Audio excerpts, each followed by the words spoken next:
Words have power. What you say makes a difference. It's important that you say what you mean because people will interpret what you mean by what you say. To capture someone would indicate that that person was on the run, escaping. Maybe they had a warrant for their arrest and they didn't show up for their hearing. That's capturing someone. If a person is abducted, that means they were taken against their will, not fleeing, not under arrest. There's no warrant.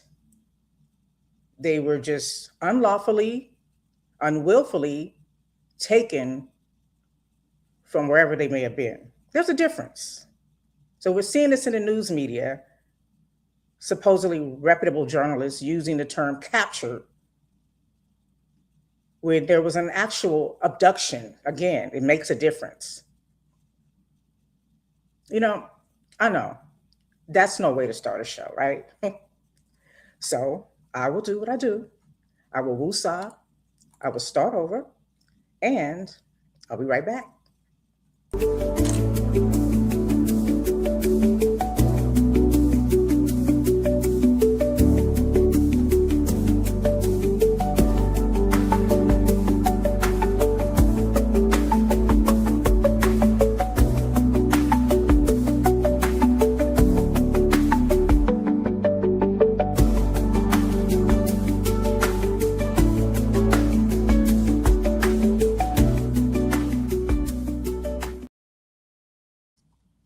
Well, hello, and welcome to In Your Ear Radio. I am your host, Latoya.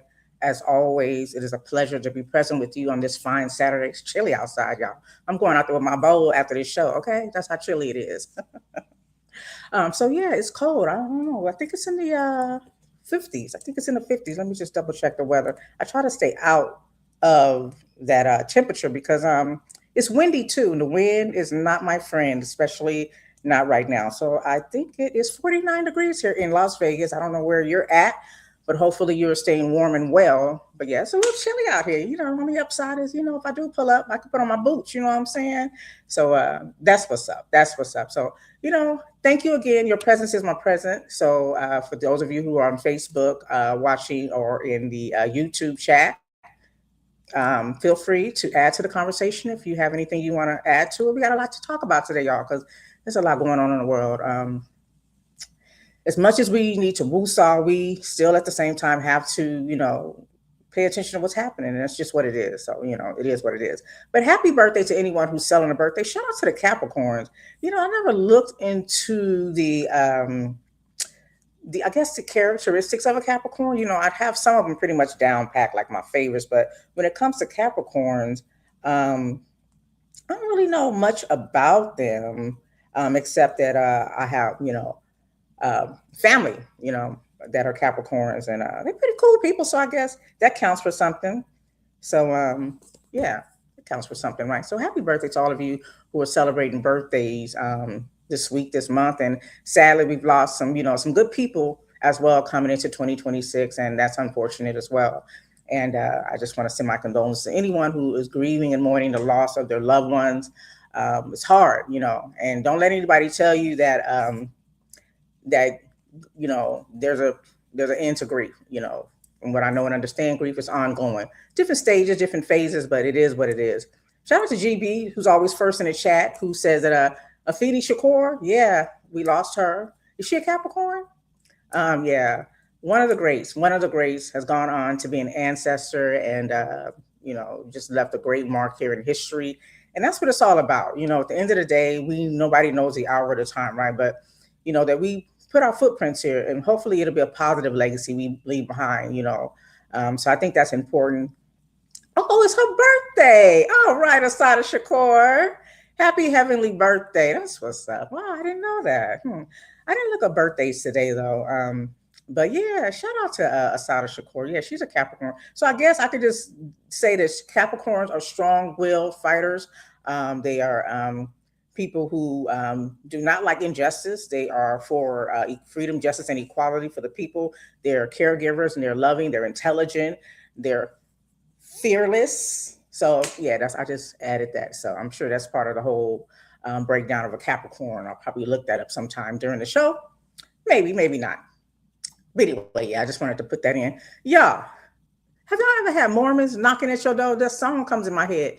5 in the morning, feds at my door. I mean, I'm not comparing. I'm not comparing the Mormons to the feds, but I'm just saying, like, I don't, even people that I know and love, my family and friends do not come to my home unannounced. If they do, I'm imagining it's a damn emergency. It's always a courtesy call or a text saying, you home? Is it okay if I stop by? I'm coming by. A heads up. People don't just pull up to my house. Like, I don't answer the door for strangers. I have a no soliciting sign.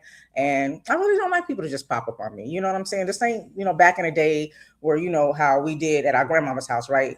Me growing up, it wasn't any given time and any, well, for most of my grandmas, because one of them, she had a gate too. So you couldn't just walk in her house. She had a gate at the door. And she wanted to know who it is. And she looked out the peephole and the window to make sure it was who it was before she opened the door, which is good because, she lived alone. But for my grandparents back in the day, the door was always unlocked. And so it wasn't nothing to just pull up. It was never a call or checking to see if anyone was there because somebody was always there. And again, most of the time the door was unlocked.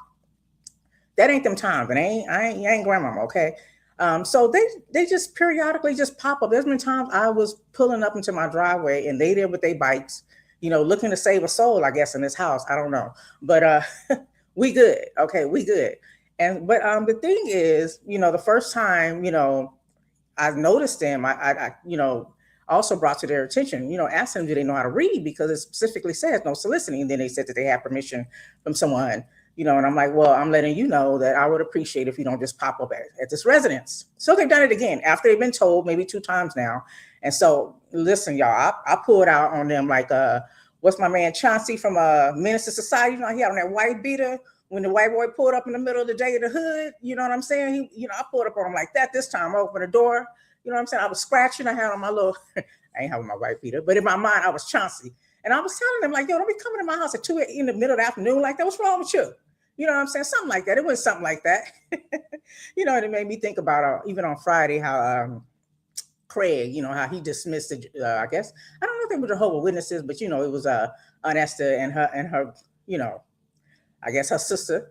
They were there, I guess, to try to save a soul or whatever they do. I don't know. Maybe they just want you to join their church, whatever the situation is. But it is rude to pull up on somebody uninvited. It's rude. I don't give a damn if you religious, you Christian, you Mormon, whoever. You know what I'm saying? You don't just come to somebody's house unannounced, especially when there's a no soliciting sign on the door. So I hope they got the message because they had me on one early today. Okay, so I'm just letting y'all know that. Yeah, I was on one, and yeah.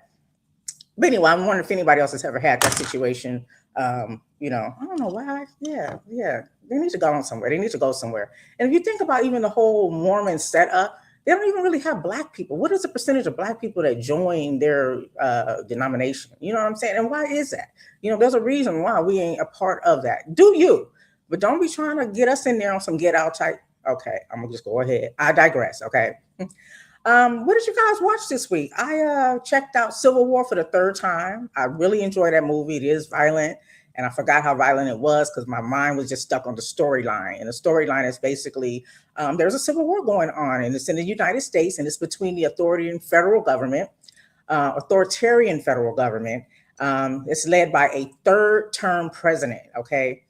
And there's 3 successionist movements. So I guess it's lawlessness and unrest in this movie. Like it is wild and so relative to what I think we are embarking on here in the United States. Some people can look at it in a positive way. Some people can look at it in a negative way. I think war in general is just a negative thing. And, there's going to be casualties of war and collateral damage. So I don't like the idea of it, but sometimes those things have to happen. But yeah, this movie, Civil War, again, it just came out in 2024. And so this president, despite him claiming victory is imminent, like he just feels like he has all of his MAGAs, and I'm just using these terms relative to what we're living today, MAGAs, white nationalists, racist people, Republicans, what other names do we have? People that want to be supreme that are claimed to be white. Those are the type of people that he has protections, ICE agents, because of they rock with him like that too.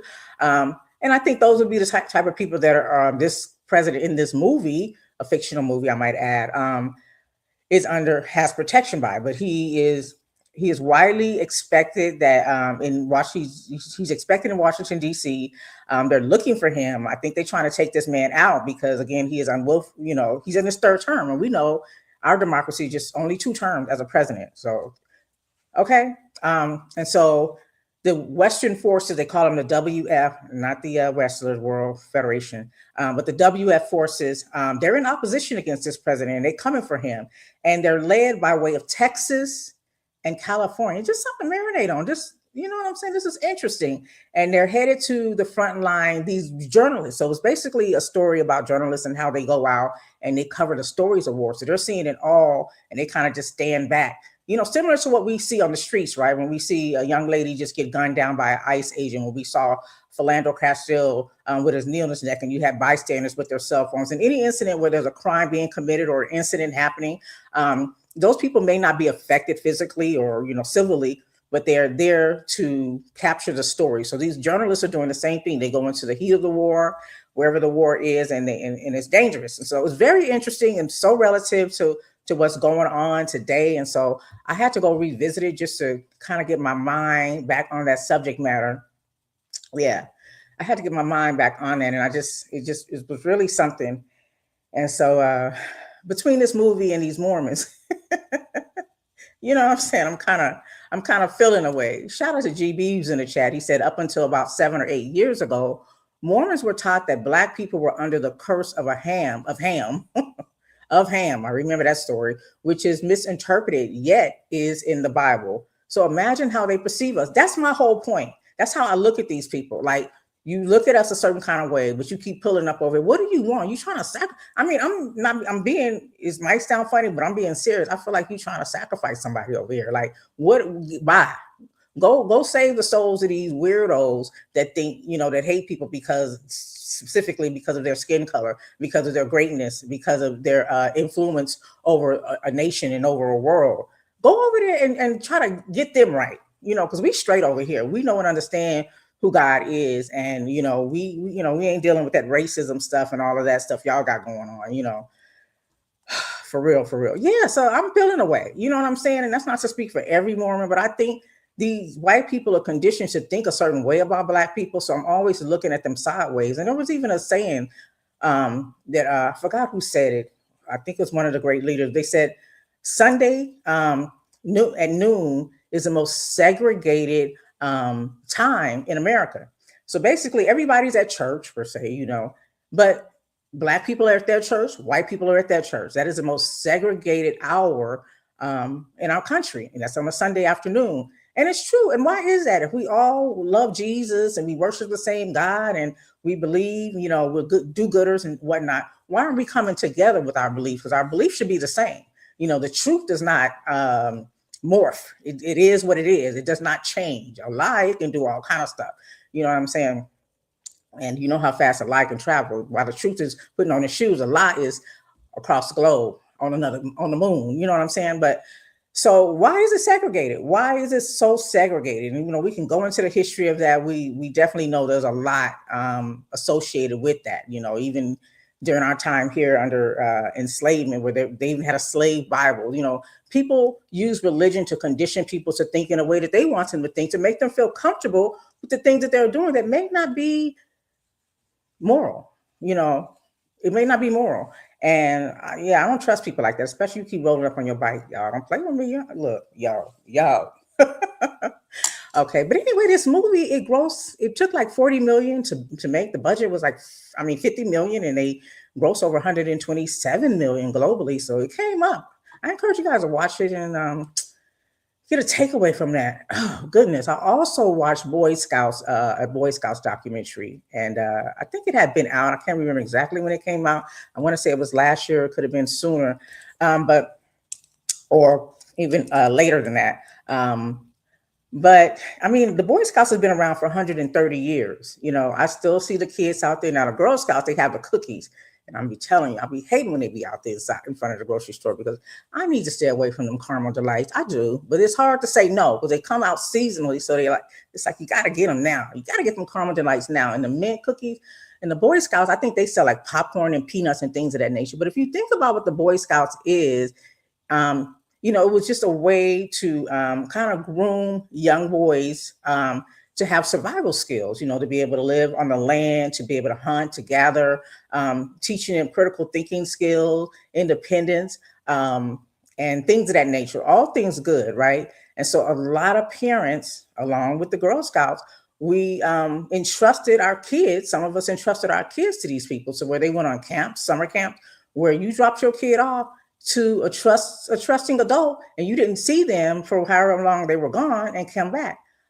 Thousands, if I mean the in the double digits, if not the triple digits, as I don't remember the exact numbers, thousands of young boys that attended these Boy Scouts, just not even just the summer camp, but just being a member of the Boy Scouts, were molested, sexually abused, and just violated. And there's a whole investigation. So this documentary touches on that. It talks about the survivors.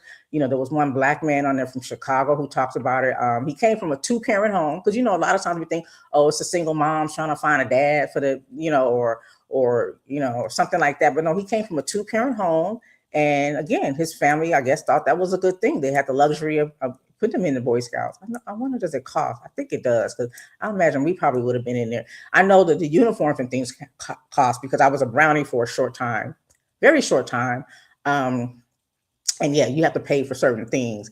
And I didn't like the experience being a Brownie. I was just a little girl at elementary school. I remember there was an outing at a park, and I remember this so vividly because they had burgers. And it was always exciting to be amongst people who just had an abundance of food, considering during that time it was humble beginnings. And, we wasn't, food was definitely a luxury at some point in my life growing up. So, being at the park and we're going to have burgers and fries and chips and just enjoy. And I was the only black girl there. People were nice to me, but I still felt outside of their group. It was just a different culture. And then what really sealed the deal for me being a Brownie in the Girl Scouts was that when the burgers did come out again, I was excited to eat. When I bit into it, it was red, so it was rare. And nobody had asked me how I like my burger. So you put your kids in these different groups and organizations, and you think that they're building character and they're helping to build independence and to live off the land and learn, good things, morale and things of that nature. But really, it's another form of conditioning. I talked about the Mormons, so I'm leading into this now, right? It's just another form of conditioning kids to be in a way in which you want to be, because why wouldn't they have asked me how do I like my burger? I mean, when the little ones come to my house, being my nieces and nephews, I asked them what they eat. It's not like you get carte blanche on what you're gonna eat. Like, oh, I'm gonna have chips for breakfast. But some kids have allergies and sensitivities. They just don't like to eat certain things. And they never asked me how I like my burger. And obviously hadn't been around black people, because you ain't gonna meet too many black people to let their burgers drip. We don't let that drip. We might let our necks drip. You know what I'm saying? We're going to do that. Okay. Because we come from African kings and queens with all the jewels. So we're going to have that drip. Okay. The outfit going to be dripping too. But our burgers, not so much. So I just thought about how these kids went into this organization, entrusted. And again, it was a black young boy with, two-parent home who said that he was violated, sexually assaulted.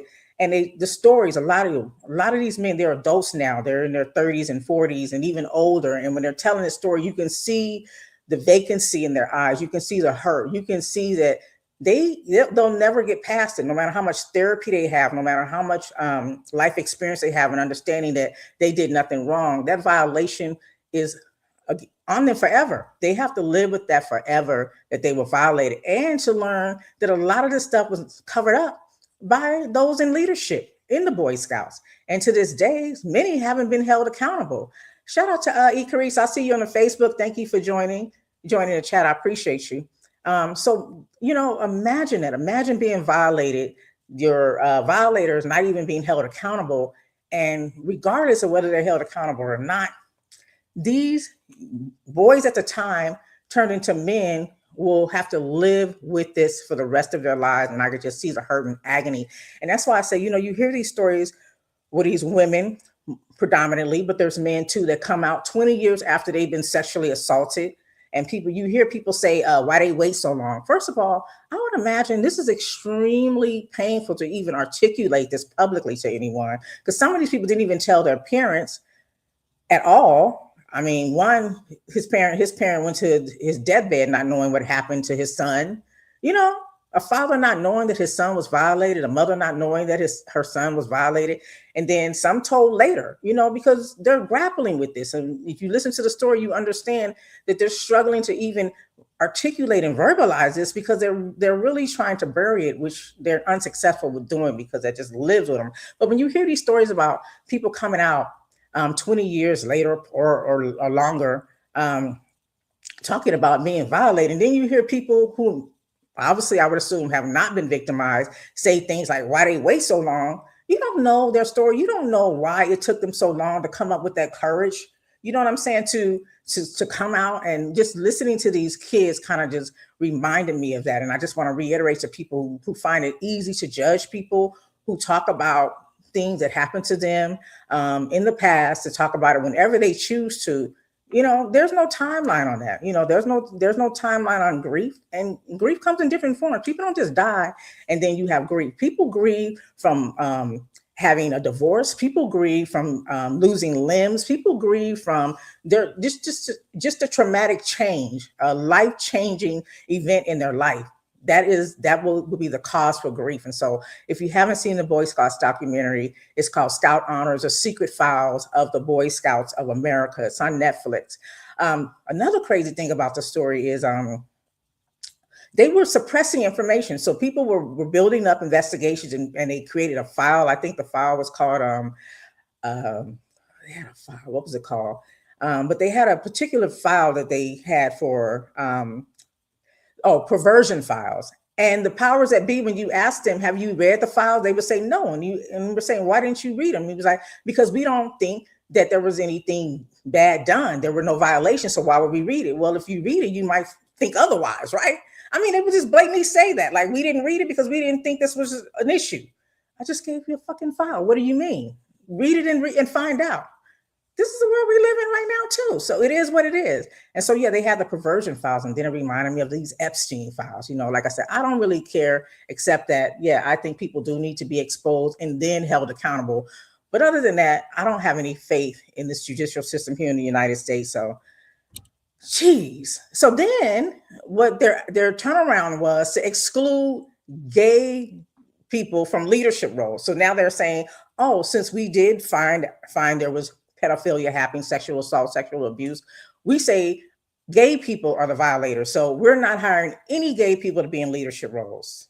Wow. So now every gay person is a pedophile. And so this went on for years. This went on for a very long time, I think between 2013 to 2015.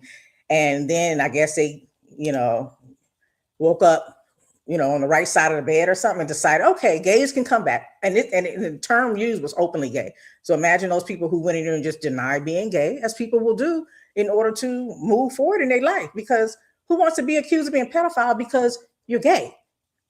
Okay. No, you sick because you sick. Okay. And that's a gay act for sure. Man, these boys doing that to the men, but it's a sick act for certain. Okay.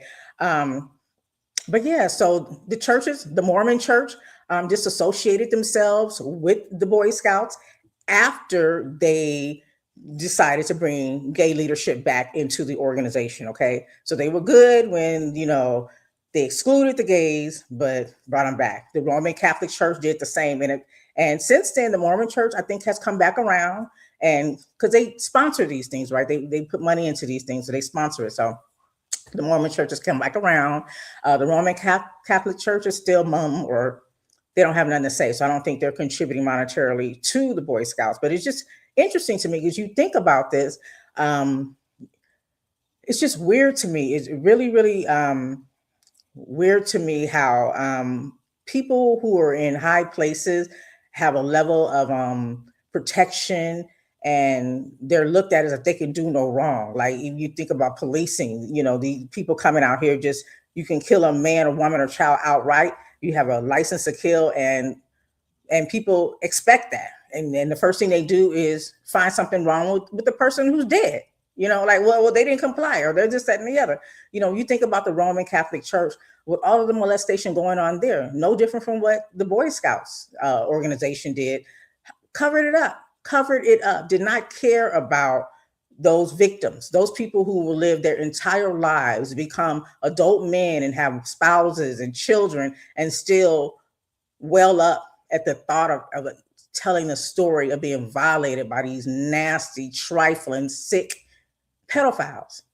You have that in the church too. And instead of exposing these people and holding them accountable, you try to cover up to keep the church looking good. You know what I'm saying? So it's all intertwined, and it's just wild, y'all. It is so wild. Now, the National Jewish Committee, I guess they're in support of gay leadership there, according to what I was watching and listening to. And then the I can't say the word today, Episcopal Church. Anyway, y'all know what I'm talking about. The other churches, they kind of are on board with having gay leadership, but that is so sick and so sad. I would encourage you guys, even in sports, people trust their kids to their, to their Pop Warner coaches and let them spend a night somewhere. I used to think my dad was evil because I couldn't leave the front yard, and now it all makes sense. I was just being protected, the best way that he knew how, I suppose. But I knew friends that would not let their daughters in particular spend a night anywhere, or some they just wouldn't let their kids spend a night. You had to come to their house, and it makes sense. We have to protect our kids. They're innocent, and I see even on TikTok, these people who say they were, being molested by their pastor, and they would get dropped off the next weekend, and it would happen. And it was just weird. Everybody knew about it except his parents, but it seemed like the pastor's wife kind of knew, and the kids that lived in the home kind of knew, and it was just a thing. It's so much sickness going on in the world. It's a bit much. It's a bit much. So let me go ahead and sip my tea so I can continue talking. So I told you guys, if you were listening to the After Dark show, and thank you guys for hanging out with us, my day one crew. Shout out to Miss Trish GB and First Caller. I really enjoyed our After Dark, bringing in the new year, talking about some things that matter. And of course, it's always some things that don't. And just having a good cackle and just, sharing love and inspiration, and just, ironing out some things, hashing out some things, and just talking about our perspective on life in general. And that was great. So I also talked about learning to play chess. So one of my brothers is trying to teach me, and I joke about being a slow learner. So it's going to take me a minute. But the more I focus on chess, you heard the thing, like we play, a lot of people out here playing chess while we playing checkers, and basically just saying, in general, you think about in the political realm, those who are supposedly on the side of the people versus the people who are on the side of corporations and just, riches and power and money. The people are playing checkers, where we have the other side, again, corporations, the power. People who want world domination are playing chess. And the more I learn about chess, it makes sense, because if you read about what chess is, it's basically it is having dominance. It is having dominance. And in order to have dominance, there can't be two kings. There can only be only one winner. And so the thing is to capture the opponent's piece, and not necessarily capture, because even in chess, even though there's a term called checkmate. So that means where the king is in check. You know what I'm saying? I got you all in check. But anyway, shout out to our Buster Rhymes. So once you have that king in check, then the opponent wins. The crazy thing about this, though, is that you can't necessarily capture the king. So while you're playing, you can't go checkmate and swap up that king. It's understood mentally. It is a verbal agreement that once your king is under direct attack, meaning their king doesn't have any allies to block him being checked, or any legal moves available, which causes him to be checked, he is in a position to be under the authority of the other king. But again, understanding the whole thing is that you can't necessarily capture him.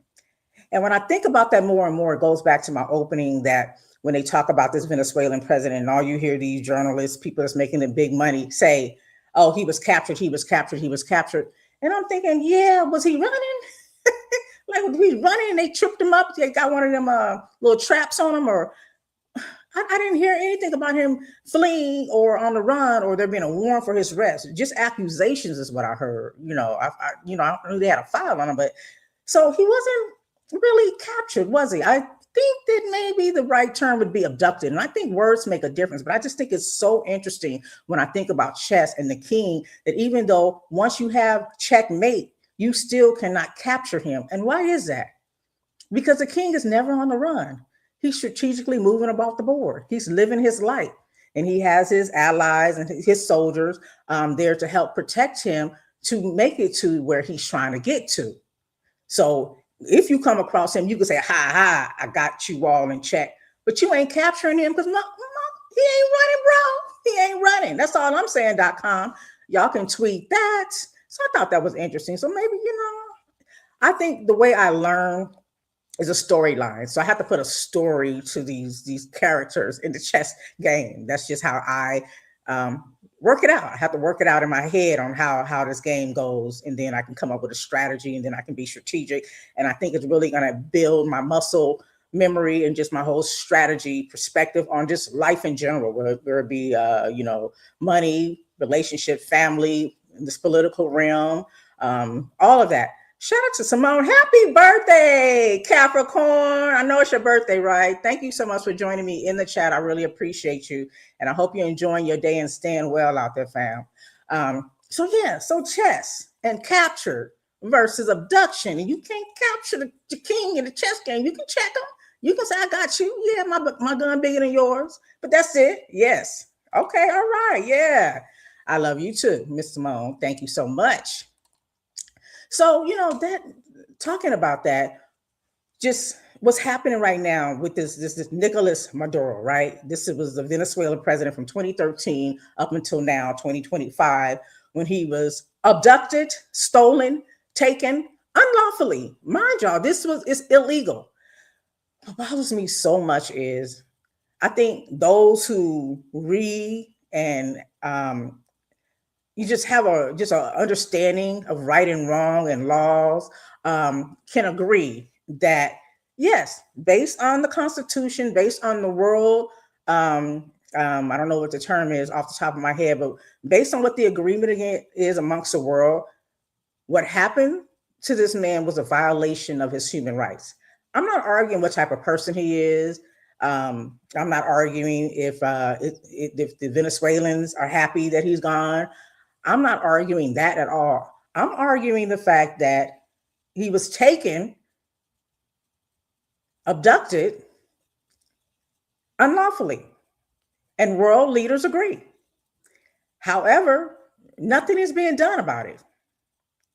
Like, you can checkmate somebody, I guess. You can say, hey, y'all weak over there. We coming for your spot. But there's a way to do that. You don't just go grab somebody up, right? Yes, thank you, Marmac. A violation of international law. That's exactly what it is. But the people that did this are not being held accountable. And it takes me back to Civil War, the movie that came out in 2024. Lawlessness. If you watch that, you will see lawlessness. You will see the good people just trying to be a refuge in the movie. And then you will see the people who are the MAGAs, are the white nationalists, the racists, all of those things negative to people of color, for just sake of conversation, doing lawless things. They got ditches. They got ditches for folks. They dropping them in there. They got people hanging from places.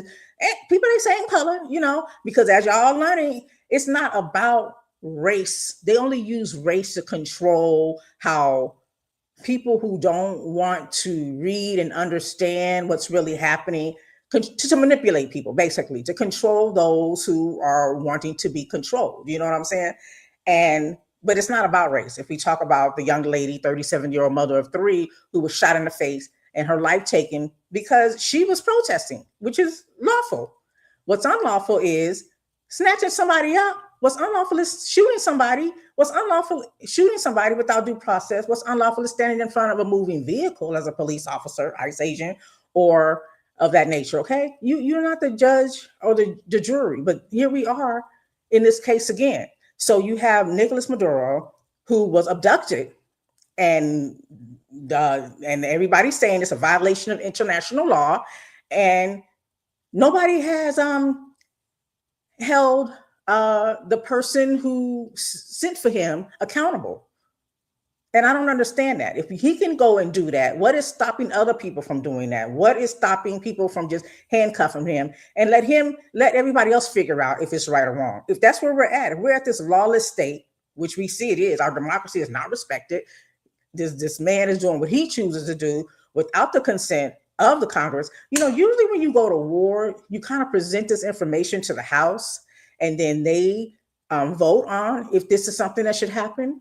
That didn't happen, but everything that's happening this a year in pretty much has not been voted on. The only thing that's been agreed upon and voted on by way of a majority representation of Republicans in the Senate and in the Congress is disbanding healthcare, increasing the cost of healthcare for taxpayers, and taking away subsidies. They actually voted on that. They allowed people to vote and agree on that. And people did. They touched and agreed, the majority, the Republicans. Yeah, they did that. Yeah. I think it was like one or two. One or two of the other, Democrats or anyway. But that's what's crazy to me. And so I'm looking at this and I get so frustrated because I'm like, we're not doing anything to hold this man accountable and do what he's doing to others, tick for tack. Like if he's violated international law, y'all going to go sit in front of a board and decide and vote. You've already said it. Go and hold him accountable and let the world figure out if he should be let out too. Because how you got this Venezuelan former president in a New York prison, and I think he's in there with Diddy, and who was the other guy? I want to say the man who shot and killed the head of or one of the officers in the healthcare industry. So he's in a high-profile prison with a high-profile case. But I'm just saying, make this all make sense because my head is hurting. This is just so unbelievable that not even in the United States is he being held accountable, but the internationally. Yeah, and people say things are happening behind the scenes. Things are happening behind the scenes. Yeah, and then the man is threatening other countries. You're right, Mr. Marmack. That's what's happening too. And he's coming for Venezuela. Venezuela is currently an ally. Venezuela, there's military bases in Venezuela. Not Venezuela. That's not what I meant. I meant Greenland. What did you say? Lord, too much is happening. Too much is happening at once. Y'all might have to help me. I'm not talking about Venezuela. He's trying to take over. He has a list. But while I'm thinking of who I'm talking about, what country, Greenland. I said Greenland. Okay, Greenland. Keep in mind that, again, Greenland, we have military bases there, and also they are an ally. But keep in mind that in Project 2025, countries that they want to dominate and own, like take over, like real estate, they act like they just gonna buy up property like people do in the States, right? You just go buy up land. Yeah, I got people that be texting me. I don't know how they got my number asking me if I want to sell my property. Why? Why do I want to sell it? Obviously, you want to buy it, but why do I want to sell it? What is going on here? This is the game they're playing. It's just outside of Monopoly, because even Monopoly is enclosed to, it's local, right? It's just within the states. This is abroad. They want to buy up the whole earth. Like, then you're going to own the earth. Is it going to be like a whole earth department where somebody is going to be the head of earth? Like, it's not God no more. it's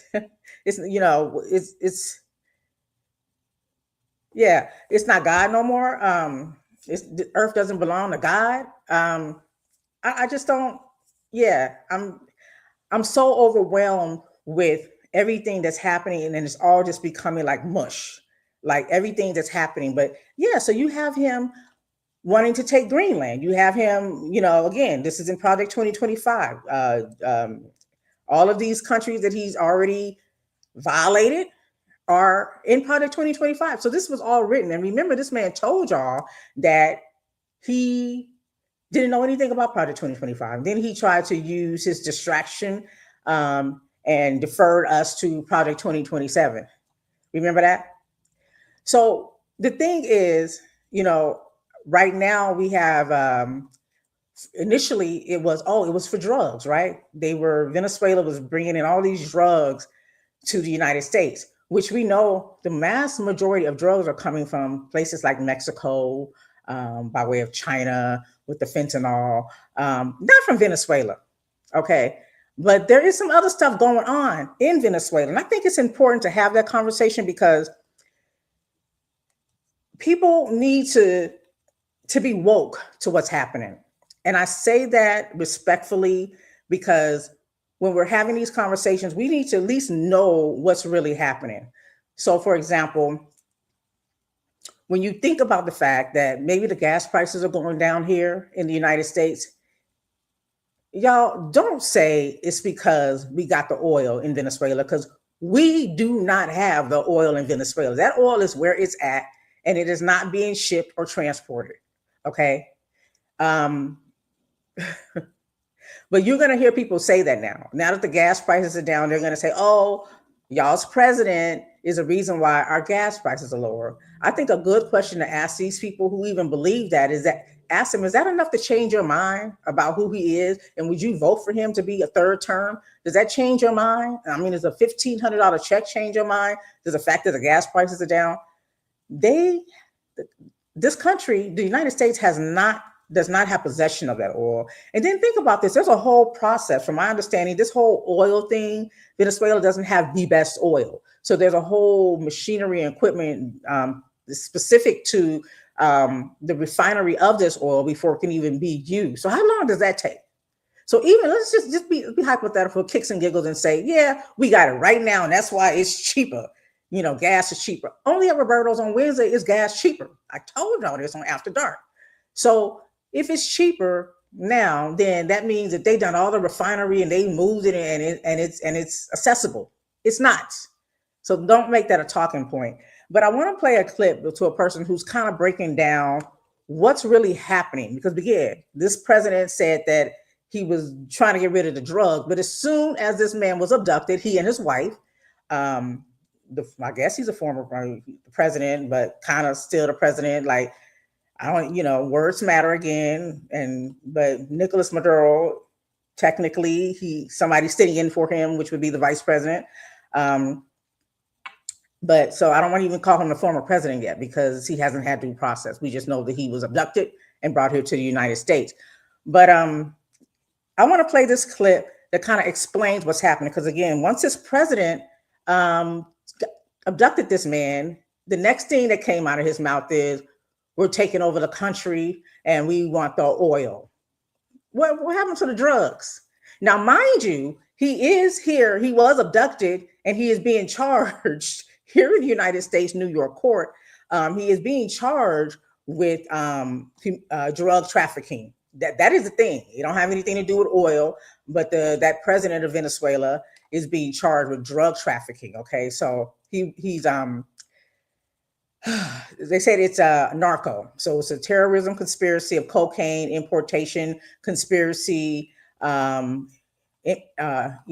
importation conspiracy and 2 illegal weapons counts based on allegations that he helped to ship tons of cocaine to the United States over periods of decades. That's what he's being charged with in New York right now.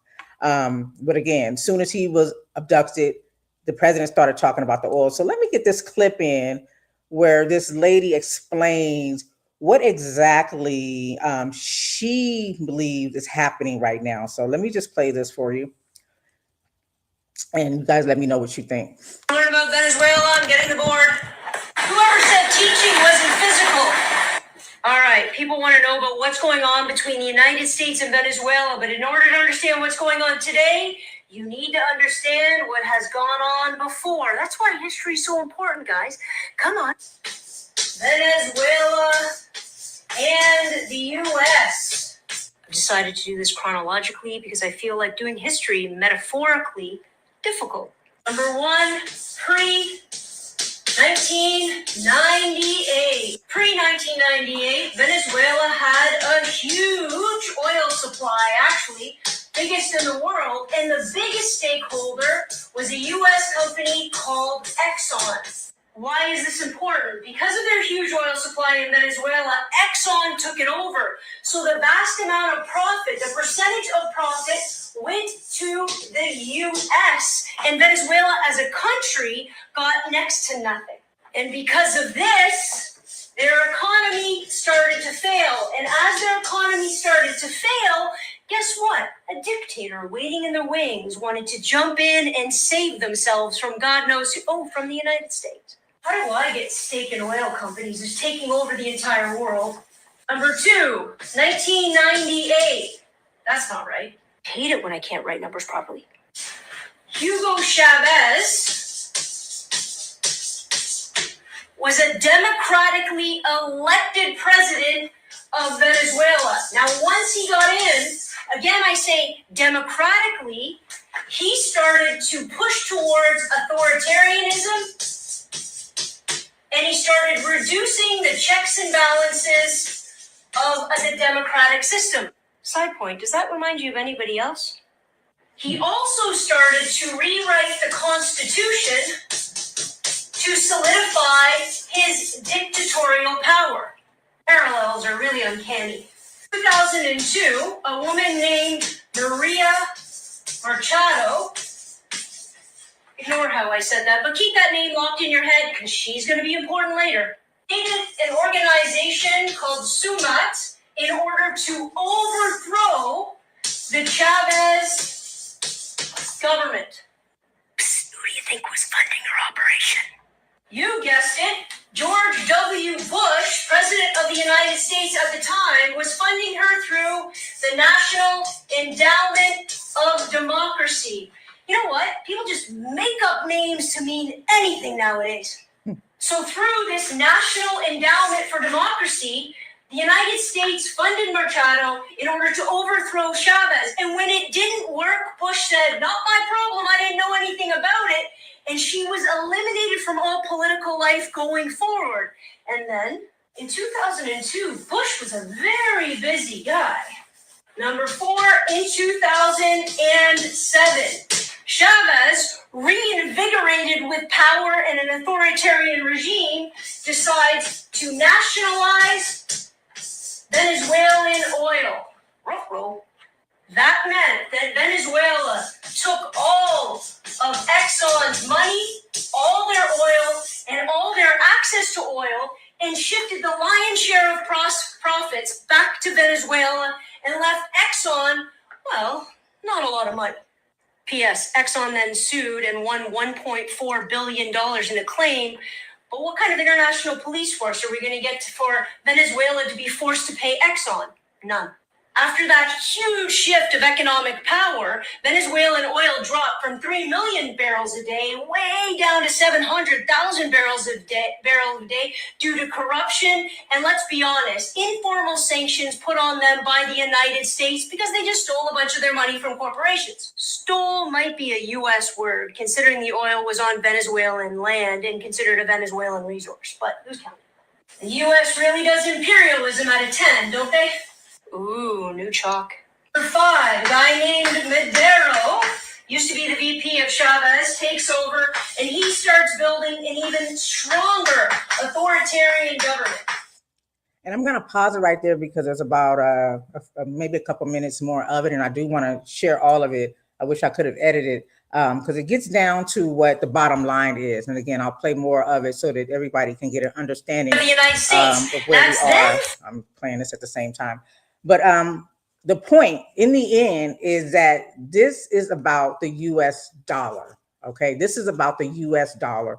Even the oil is not the issue. I just explained to you that the Venezuela oil, even though there is plenty in abundance, and this country already has their hands in it, along with China, that is not the major thing. The major thing is the U.S. dollar, and the U.S. dollar is what this country is trying to protect, and they want to, have world dominance, and that is one way to control the world is to cause people to trade only in the US dollar. Where have we seen this before? Historically, we've been hooked, bamboozled, ran amok, led astray in many different ways when we've been exposed to being advised of the potential or that we're going into a war. We've seen this many different times in many different scenarios. And I think about the top three people that I think about leaders in the country where we were told one thing, but in reality, the country was going to war for something different. But again, when we even talk about, like I mentioned, talking about racism, when we're talking about racism, that isn't the main issue. That isn't the main issue, but it's what keeps people who aren't paying attention to what's really going on focused on. And then we beefing about skin color and who's dominant while they're over taking over people's countries, basically taking over their countries and forcing them. They doing some what's my movie, get down or lay down type stuff. Okay. Okay, yeah, that's what they doing. And so that's what's happening. So I think about, you think about back Saddam Hussein. You think about Saddam Hussein. I remember, the story. I remember when we went to war, when it was proposed, when it was advised that we would be going to war, when the general came out and told us this, when the president spoke about it, and we were all told that this man was hiding weapons of mass destruction. This was in 2000, if you guys don't remember. Not in 2000. Actually, it was in 2003 that the United States accused of the Saddam Hussein, who was the current president of Iraq at that time, of having weapons of mass destruction. But let's rewind the tape a little bit back to 2000, because in 2000, Saddam Hussein went internationally announcing that Iraq would no longer accept US dollars for its oil exports. This is what he proposed, to no longer accept US dollars for its oil exports, demanding euros instead. Okay. And this was a global strategy that Saddam Hussein was implementing to challenge the dominance of the US dollar in global oil transactions, which predominantly priced and traded in dollars, US dollars. Okay. That was in 2000. So he's making his moves, trying to make it happen because they tired of being the US's bitch, basically. They tired of having someone have power and control over them. And so this was their strategy to get out of up under the United States regime or control, okay, in 2000. In 2003, the US accused Saddam Hussein of housing weapons of mass destruction. In 2004, I mean, that's enough for us to say, oh, the average American say, oh, that's a risk, that's a threat. If he has weapons of mass destruction, then that means he can take us out. So that gives us cause to say, yeah, go get him, right? We could see you. We could see why you would go over there and invade that country and try to abduct that man, right? And so in 2003, he was accused of the weapons of mass destruction.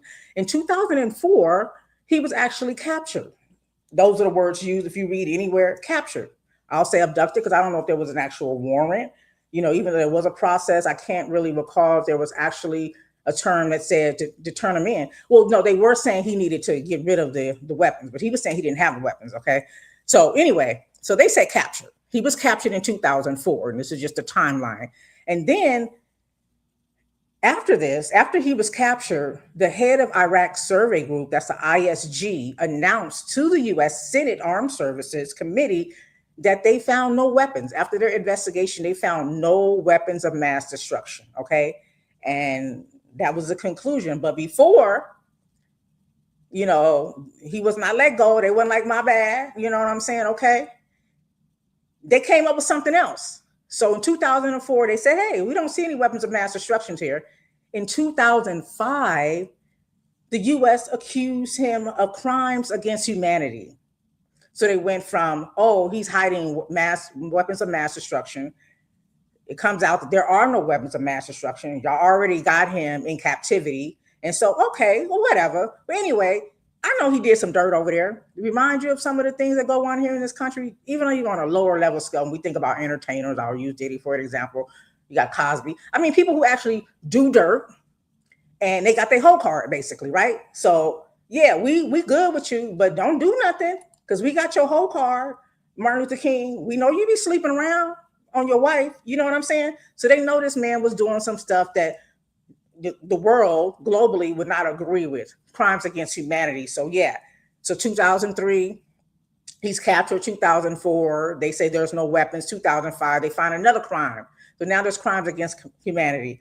So he's convicted in 2006. Okay, he's convicted of crimes against humanity, not for weapons of mass destruction, which is why he was in captivity, mind you. He was not convicted on that. He was convicted on crimes against humanity and was executed later in that year. Okay, so that's the timeline. Remember, it started with this man saying that he wanted to detach himself from the US dollar and start purchasing oil in euros.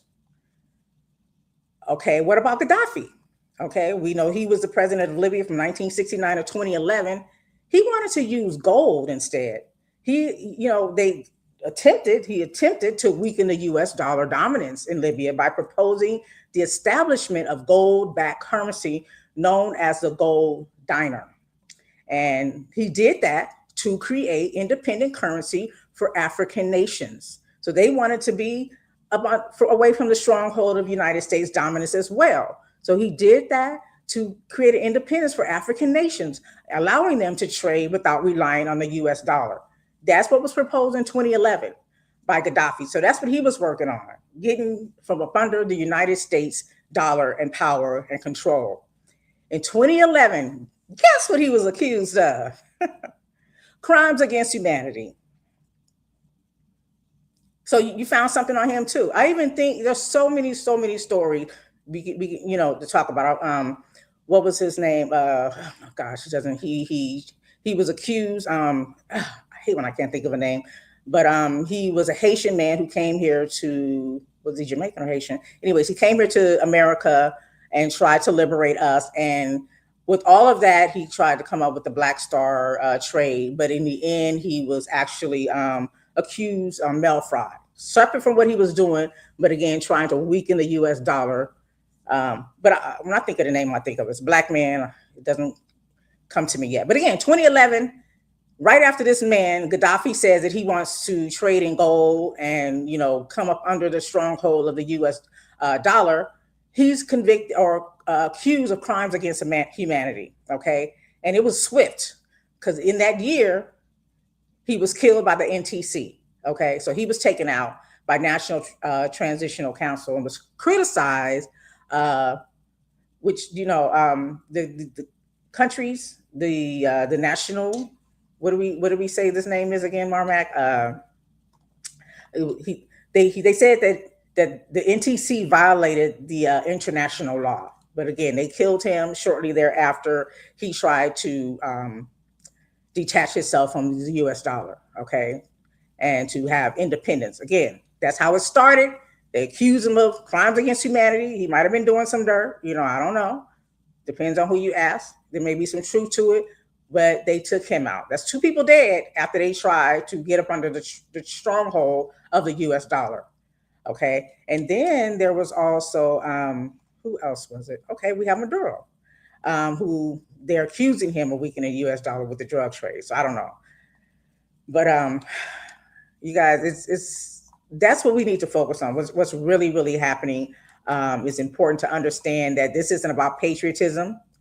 Um, so I've had two people. I'm so sorry, you guys. Maybe I'm gonna try to slow down because two people have said I'm talking fast. So are y'all just listening slow?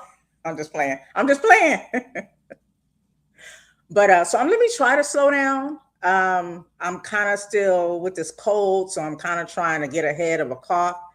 And yeah, so and I guess I got a lot going on in my head that I'm trying to get out at once. So forgive me if y'all not picking up what I'm putting down because I'm talking too fast. So I'm slowing it down. But thank you guys for listening because the information that I'm sharing, I think, is very important for you guys to know. Again, this isn't about humanity. We see this here. How are you gonna go? You go to a whole you over here worrying about crimes against humanity against a leader, when we have a current leader right now who's actually upholding the murder, alleged murder, which we have to say because it's a legal term, and people can come after you for accusing them of being murdered if they haven't actually been accused and convicted in the court of law. The alleged murder of a woman who was shot in the face by ICE while she was moving her vehicle, while she was leaving the scene. We know as Black people, we see this all the time. Tamir Rice, we've seen where Black men are shot down, Black women are shot down because why? Because they were fleeing the scene, because they were running. Oh, they were scared for their life. We've seen this. We know what this is, but other people are um, starting to see what's really, really happening. Um, so Marmack is adding to the conversation. He says they're trying to set the stage for Iran's supreme leader, Ayatollah Ali Khamenei. I know I just butchered his name, to be tried next for crimes against humanity. Wow. They're not playing. So you guys go read the Project 2025 playbook, because this Iran may be in there too. Um, I need people to stay woke. I need people to stay focused, because it's not about what they're telling us it's about, right? And the things that they're doing are unlawful, and they can do this to people of power. I mean, these people got money, land, they got military, they have lots of protections. What does that say for us? What does that say for us? And if we think it's okay for them to do it to other people in other countries, what does that say for us? What does that say for us? I know, Marmack, you were also saying that they seized a Russian ship on the 7th and is now threatening Iran military action. Yeah, I didn't even know about that because I think I turned the news off for a minute. Y'all. And the thing that crosses my mind is, again, going back to the Civil War movie that came out in 2024. They said this was a third term president. I'm not going to give away the movie. I encourage you guys to go watch it. But they said a third term president. What goes on in my mind is, when you are in war, it gives you the liberty to not change presidencies. You can stick with this president. That could be a cause. And we know he's not going to go to the Congress to vote on if he should stay president because they're at war. He's not going to go vote on that, because we know we've had wars during the middle of presidency exchanges. But he's supposed to be a lame duck president, which means that he can no longer be president again after his second term.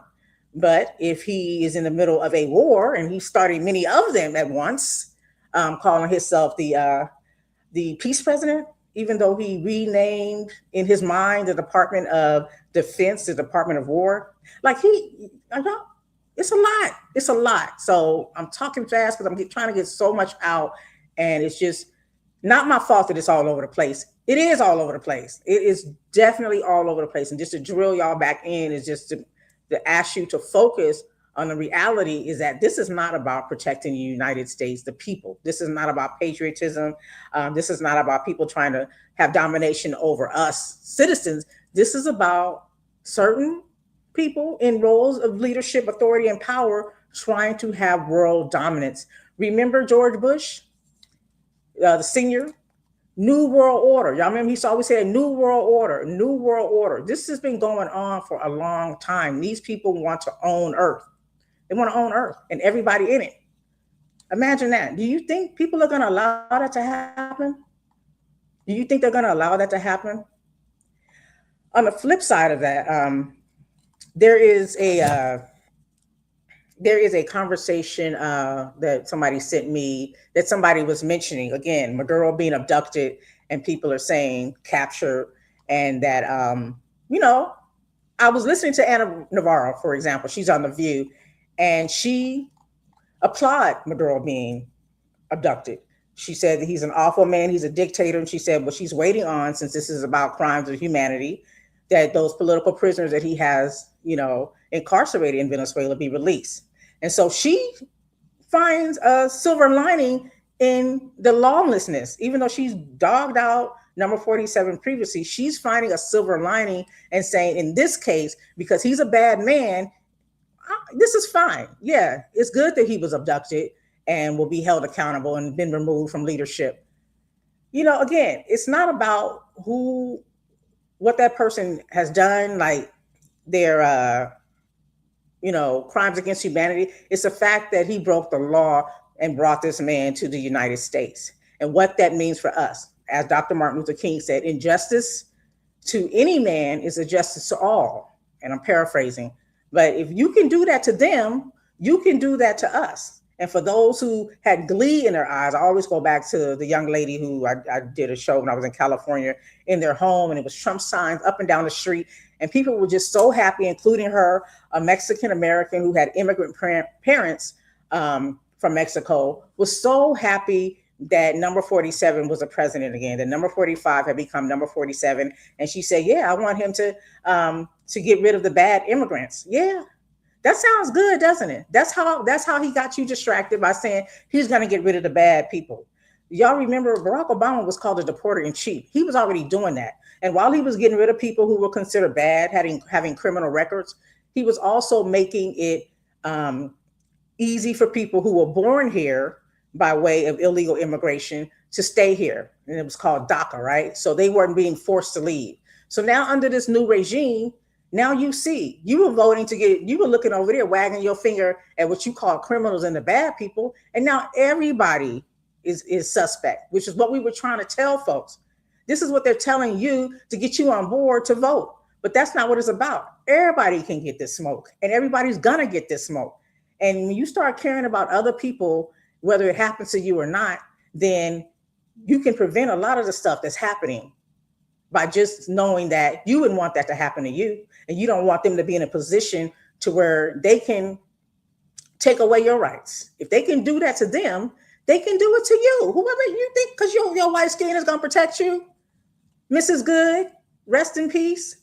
It didn't protect her. They're saying she was a white woman. They're saying that. Even in Afghanistan, they said it was what? They were going after bin Laden. They were going after him because of he incited a terrorist attack here, 9/11, right? So they went over there, invaded Afghanistan, took out bin Laden in 2011, and took their opiates. And now we have a country of people who are severely addicted. We have an epidemic, an opiate epidemic here now. So Anna Devara is okay with them abducting who she considers to be a bad guy unlawfully. That's okay. So what if they do that same thing and they go over to Greenland and just abduct that president? Which maybe they ain't got no dirt. Let's just say that president has a clean bill of health. Ain't did nothing bad in his life. Never even stole a paperclip from the office. And they take that person. And then is it wrong?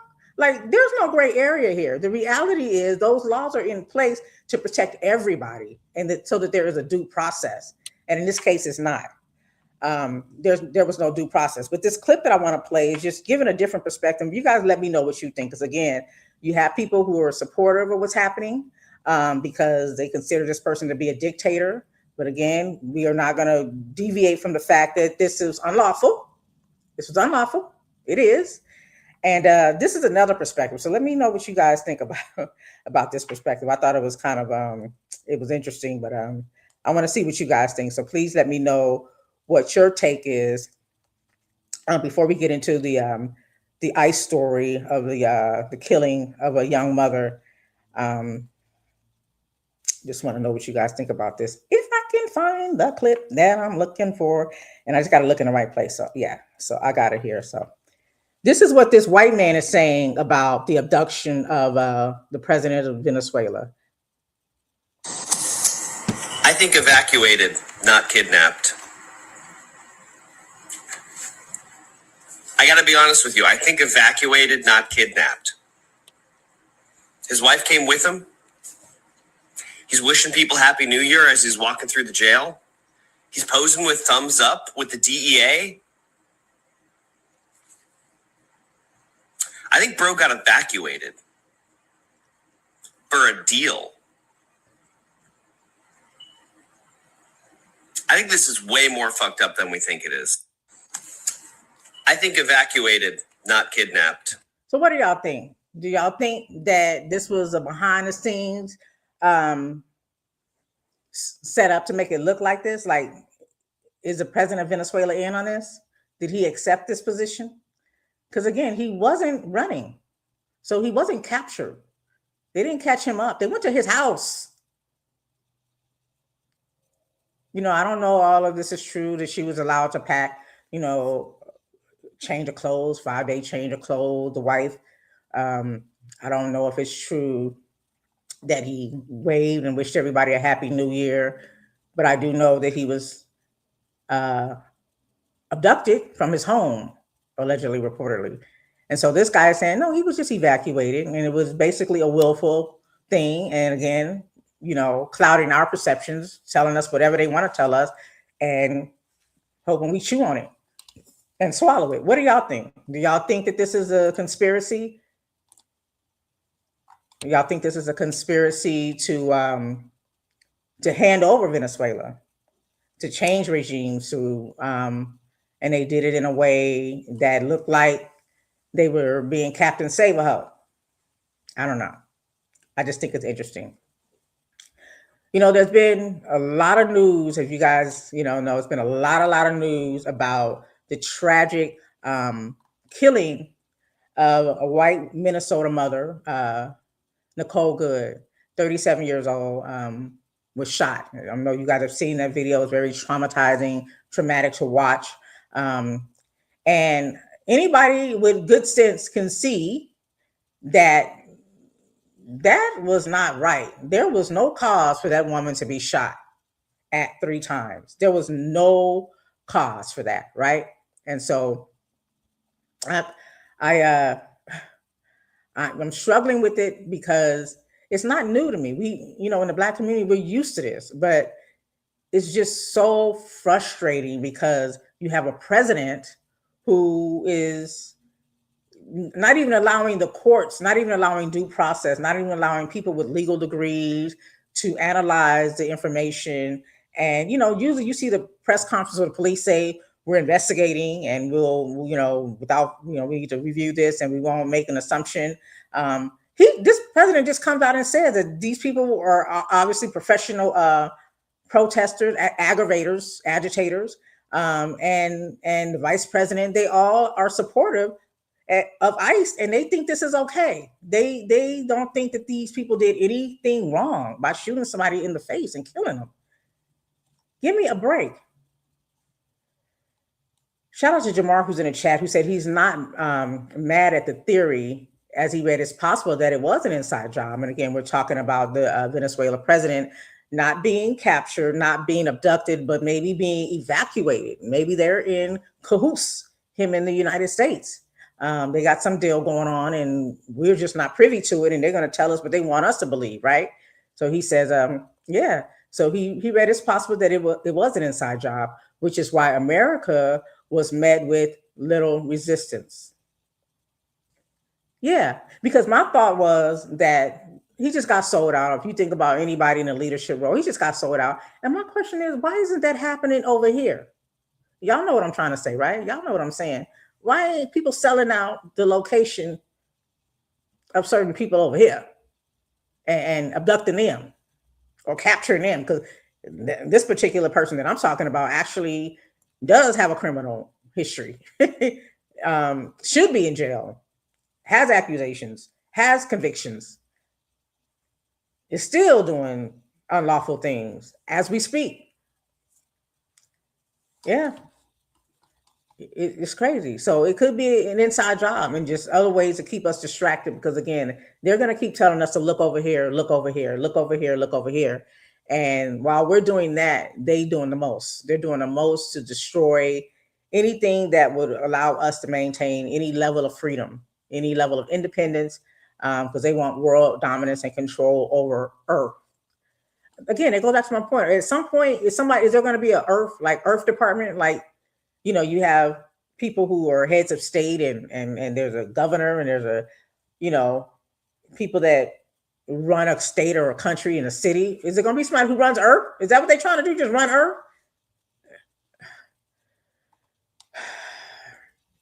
So before this story was trending, one story that wasn't trending, and again, it's not a surprise to me, was a Black man who was killed on New Year's Eve by ICE. and he was doing what we do in America, the American way. We get our guns. In particular, he had, I think it was an AR-15 weapon, and when the clock strikes midnight, you shoot in the air like you just don't care. I don't like it. It's pop, pop, pop all night, and it's an uneasy feeling for me. But that is the American way, right? That's what those fireworks represent, gunshots, right? So this is what we do here in the United States. And this black man was doing that when he was gunned down, Keith Porter. Again, that didn't hit all over the news. I think it just came to the light, to mass media once this happened to Mrs. Good. But Keith Porter was killed in Northridge in Los Angeles, California, again, New Year's Eve. 43-year-old father of two. They called him a girl dad. So he was, celebrating, giving celebratory shots in the air on New Year's Eve when one of his neighbors, who happened to be an off-duty ICE agent, um, came out and shot and killed him. So there's conflicting stories. Some people are saying that he, of course, you know what they always say. He pointed the gun at the guy. He used his service weapon too. This ICE agent. He pointed the gun at the guy, and that's why that happened. They're always gonna have,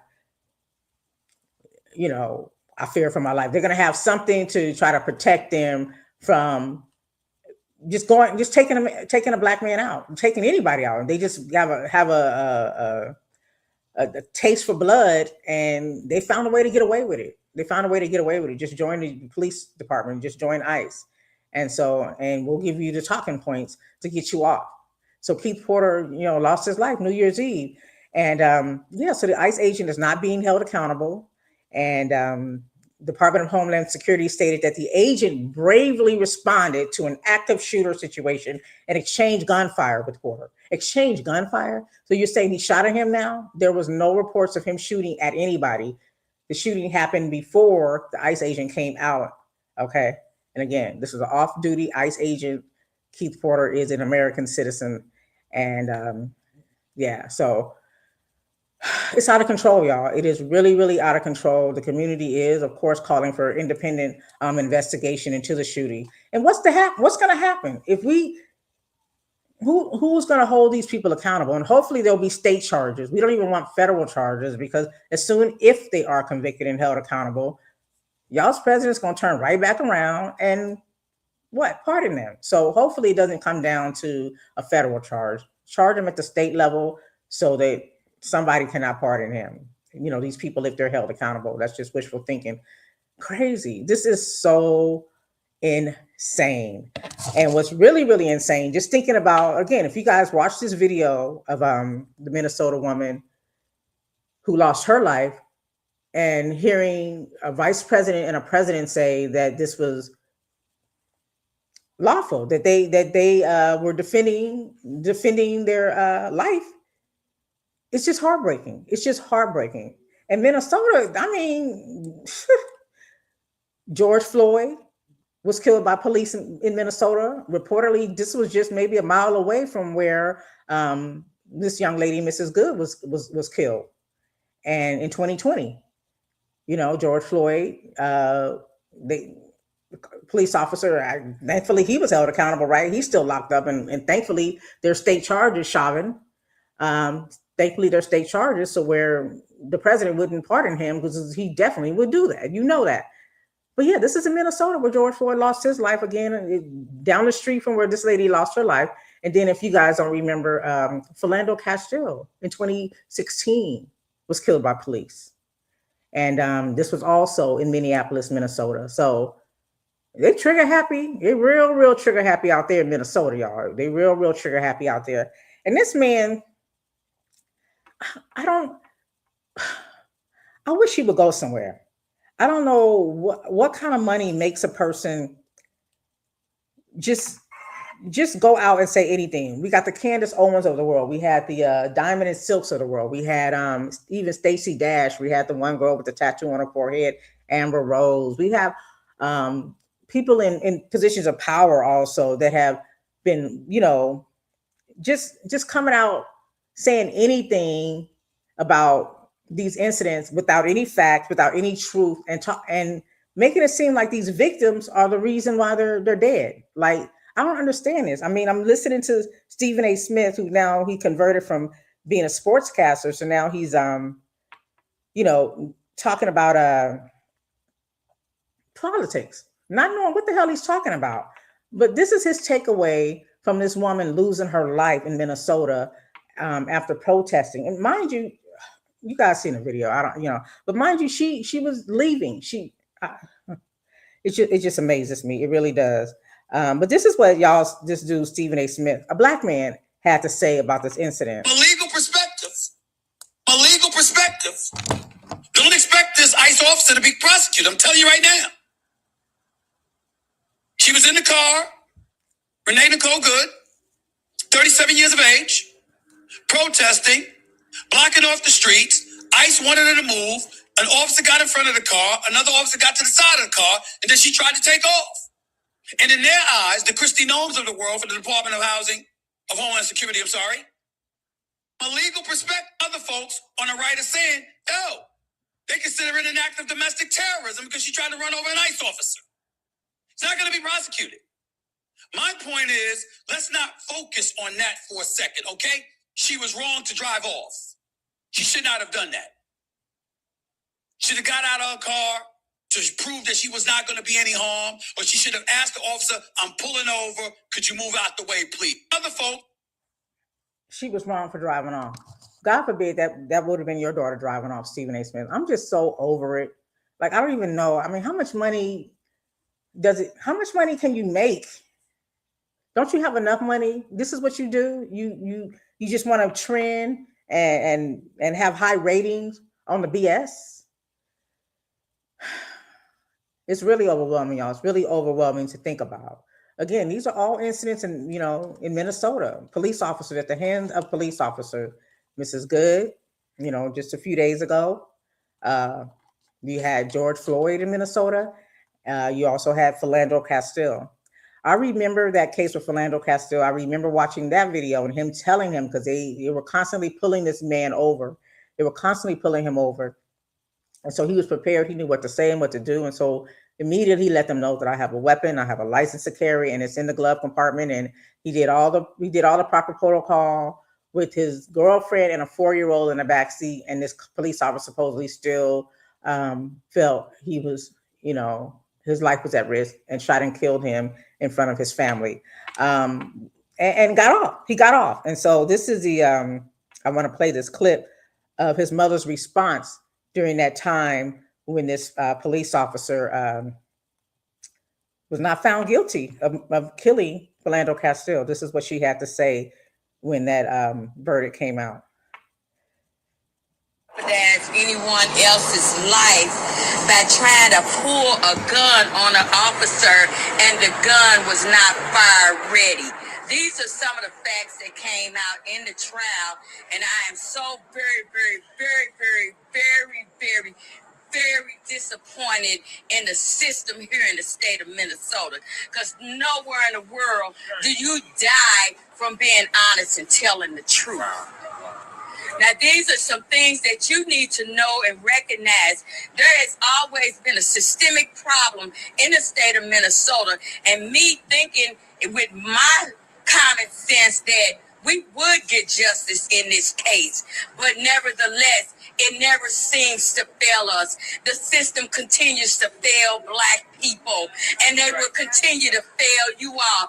Like I said, because this happened with Philando, when they get done with us, they're coming from you, for you, and all your interracial children. Y'all are next, and you'll be standing up here fighting for justice just as well as I am. I am so disappointed in the state of Minnesota. My son loved this state. He had one tattoo on his body, and it was of the Twin Cities, the state of Minnesota with TC on it.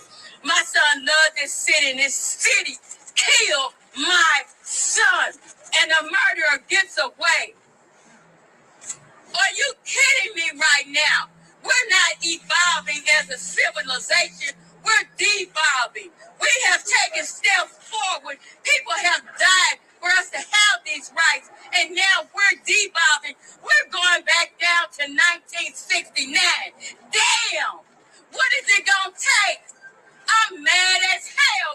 mad. Yes, I am. My firstborn one son died here in Minnesota. Under the circumstances, just because he was a police officer, that makes it okay. Oh, now they got free reign. He's found innocent on all counts. He's shot into a car with no regard to human life, and that's okay. Thank you, Minnesota. Thank you, Minnesota. She said her son loved the state. He had one tattoo, and that was for the state of Minnesota. And the state took her one son and made it okay because it was a police officer.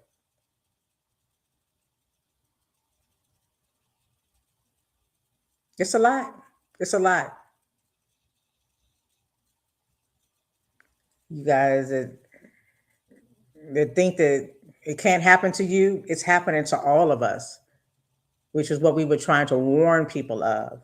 Don't get hoodwinked, bamboozled, ran amok, led astray. Don't be distracted. The devil is the author of confusion and the master of deception. That is his role. That is his only role, and the devil cannot deviate from that role. So it's an A plus plus plus for the devil each and every time he manifests himself into anything. The devil stays on mission, and we have to be vigilant and see it for what it is, and don't be allowed to be distracted by the little things. We want to beef about race. We want to beef about even within race, you have racial conflicts within race. I mean, colorism is just one thing, but being a actual descendant of enslaved people want to argue about that. People want to argue about people's nationality. People want to argue about people's sexual orientation. People want to argue about people's need to have subsidies. We want to argue about things that don't affect us personally in our day-to-day lives, except that people take these things to the next level and it becomes a threat for us to walk up and down the street because you hating somebody because you've been conditioned to hate them and to believe what people are telling you when they don't have your interests at heart. You allow, in some states, some of you allow women's rights to be taken away from them. So now they're dying. These pro-life people now they have blood on their hands because pregnant mothers carrying babies are dying because the states can't do an abortion. They can't do a DNC. They can't save the mother's life because it's unlawful. You voted for these things. You supported these things under your so-called Christianity. When the First Amendment is freedom of speech, freedom from church and state. Like, you can have your beliefs, you can have your God, but your rights end where mine meet. You don't get to overstep those things. And when you do, it affects you too. And if you want to be arrogant and think that it's not going to affect you, then you're going to FAFO. You know what that is? You're going to FAFO. And it's sad because it's exhausting to try not only just to fight for our own freedoms, many of us, but to protect others. Because us protecting others, we know and understand what that means. We're protecting ourselves as well. Because a fool's going to be a fool. And people do foolish things, and you can't just sit back and not continue to protect, those. You can't just sit back and not try to protect them against their own foolishness. You know what I'm saying? Because you're next.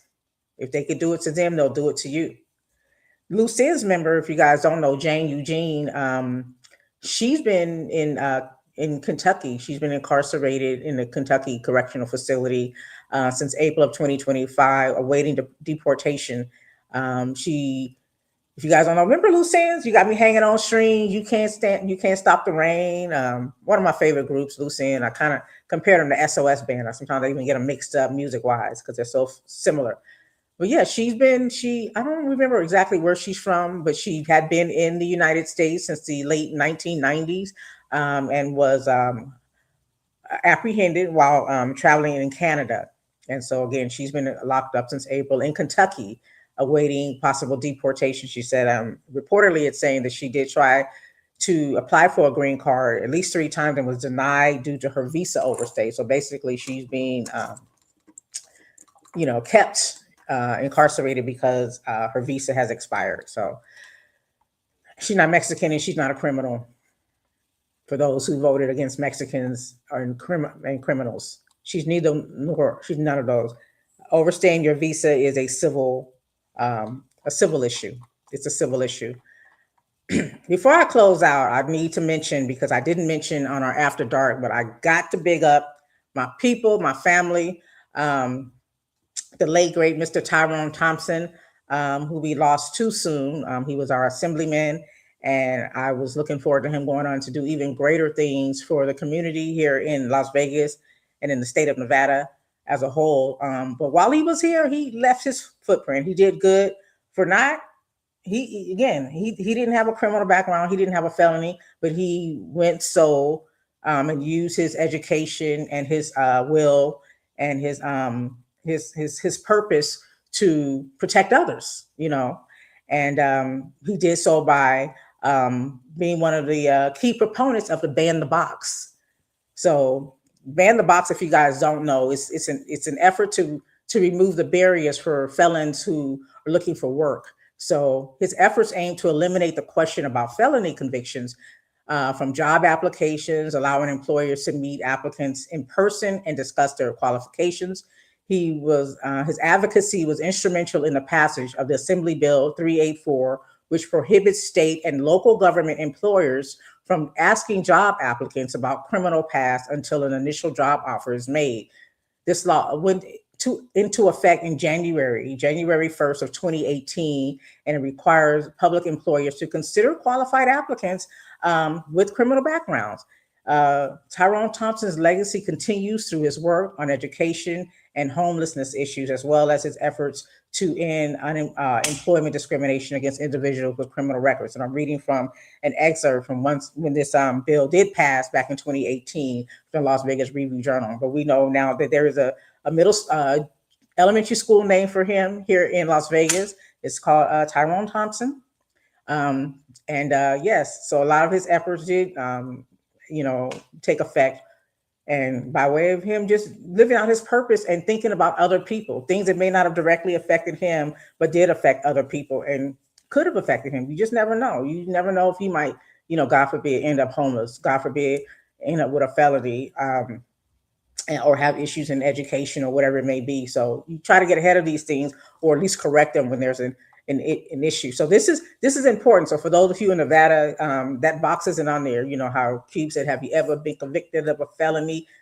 It's not there anymore. So it shouldn't be. So their exclusion is for peace officers, firefighters, or any position that entails physical access to a computer or other equipment used to access the Nevada Criminal Justice Information System or the National Crime Information Center. So for other public employees, just keep in mind that the law limits when the employer may consider an applicant's criminal history during the hiring process, specifically the criminal history of an applicant for a position in the unclassified service may now be considered only after the final interview is conducted in person, that the appointing authority has made a conditional offer to the employment to the applicant, or if applicable, the applicant has been certified by the Administrator of Human Resources. So the criminal history of an applicant for a position in a classified service may now be considered only after the earliest of the final review, again, conducted in person. An applicant has been certified by the administrator, and the appointing authority has made a conditional offer of employment to the applicant. So keep that in mind, because even if they decide to rescind, if someone decides to rescind your application because of the condition, or rescind the conditional offer because of your background, those are the things that have to be in effect. They have to have basically they have to have whatever the infraction is, has to be relative to the job. So if it's something that would impact the job, then that would that's the only way they can say no to you at having a criminal history of felony. So they can't just say, well, you have a felony background. Yeah, if what you did has nothing to do with your work. For example, if you, it would make sense if you worked at a bank and you committed a robbery, a felony robbery, then okay. But if, in other situations where they're not relatable or relative to the job, the tasks that you'll be doing, then they should not be denying you work. So just so you know, the violation of this law the violation of this law is an unlawful employee practice. So, applicants who believe their rights have been violated may file a complaint with the Nevada Equal Rights Commission, that's the NERC, and they publish guidance for employers on the new requirements that can be assessed. And you can go to what's the website? I thought I had it here, but you can just Google, since I don't have it in front of me, Nevada Equal Rights Commission. That's NERC, Nevada Equal Rights Commission, so you can learn more about that. Okay. So much more I wanted to get into.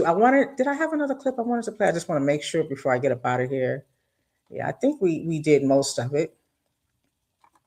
Yeah, I think that's it.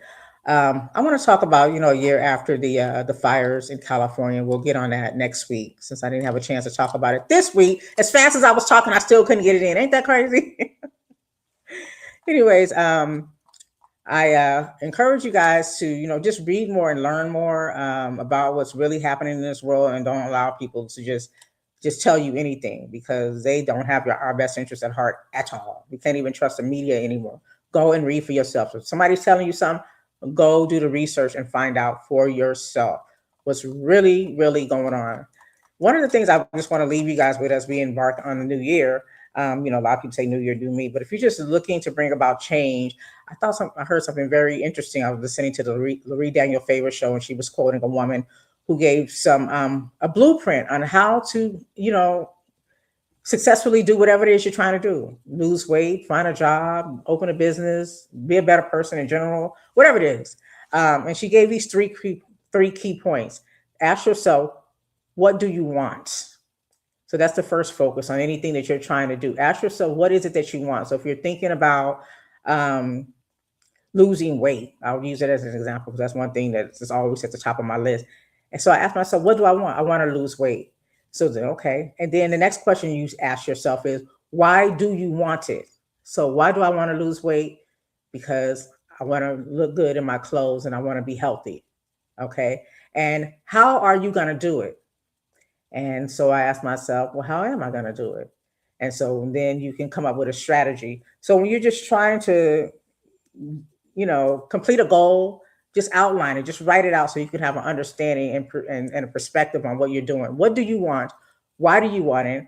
And how are you going to do it? Okay. Thank you guys so much for engaging me in the chat. I appreciate you, Facebook and YouTube. Again, if you like the show, hit the like button. You can follow me on what am I at? In Your Ear Radio on Instagram, on TikTok. YouTube, catch me on YouTube, catch other replays as well. And I hope that you enjoy the rest of the weekend until next week when we meet again. Peace, love, and respect. Oh, I forgot to thank my people. I ain't even think. I thank y'all, but y'all know how I got to do my formal thank you because that's what we do around here. So let me do that.